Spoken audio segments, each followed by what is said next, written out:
Linda Ronstadt was inducted into the Rock and Roll Hall of Fame Thursday night in New York City at Brooklyn's Barclays Center by former bandmate Glenn Frey.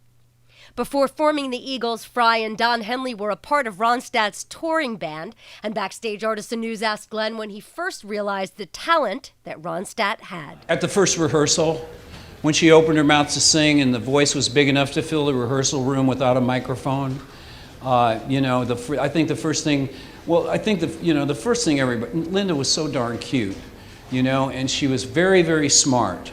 But there was also a little girl, and it was a really intriguing combination that Linda had. But obviously the first thing that we all noticed was what a great singer she was.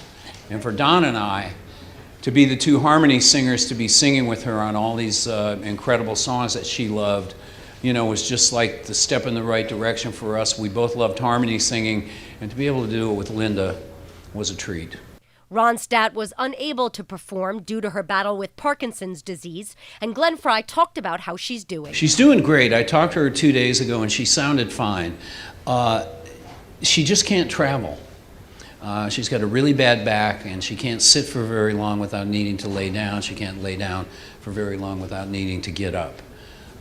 But she sounded great, and it was funny, our conversation, it was like we hadn't missed a beat. I hadn't talked with her since the Millennium Show at Staples in 2000 when she played with Jackson and the Eagles.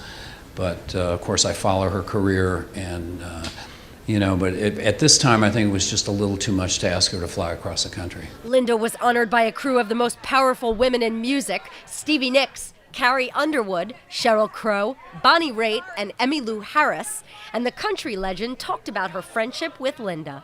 I'm blessed to say she's one of my best friends. And back in the 70s, remember the 70s? I was struggling, to make it. I had done some music with Graham Parsons, who had passed away and was kind of in a bit of limbo. And Linda and I had met while I was on tour with Graham, and she was on tour with Neil Young. And we just had one of those electric friendships when we first met. The first thing that we kind of asked each other simultaneously was, "Who's your favorite girl singer?" And we both said, "Dolly Parton." And so that sealed our friendship. And she's the one who brought me out, had me sing in clubs and on her record, talked about me to the record industry, which back then made a big difference, and has been an extraordinary friend to me. She's one of the most generous, caring, and most intelligent people, who happens to have maybe the most beautiful voice on the planet. Fans can catch the Rock and Roll Hall of Fame induction ceremony in edited form on HBO May 31st. Others who were inducted this year include Cat Stevens, Hall & Oates, and the E Street Band, among others.